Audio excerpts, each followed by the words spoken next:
Now, as I say, I'd been a dancer, so I was used to some pretty hardcore, sweaty physical work, but nothing really had prepared me for being in a Teletubby suit.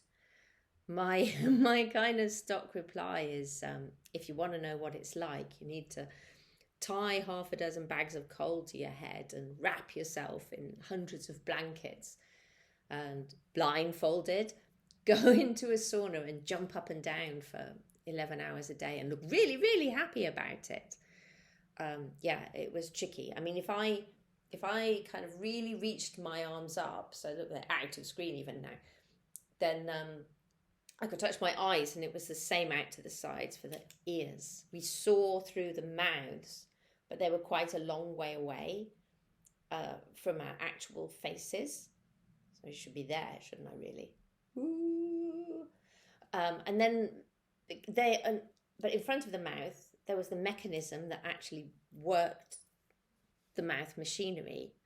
And then, because if you shine a massive light onto that kind of metal, it's going to glint, and we'd look like we'd look like we had mouths of rappers with this glinting. So over the top of that was a kind of black gauze. So in order to see out, you were like this tiny gap, and then the metal, and then the gauze. So you had to kind of get your tubby eye in and train yourself. And it took a little bit of time at the beginning of each season.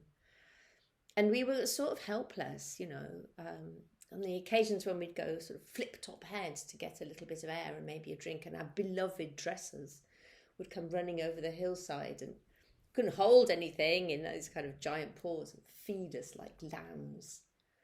Yeah, it was tough. I have the greatest respect for anybody who does any work in that kind of a suit.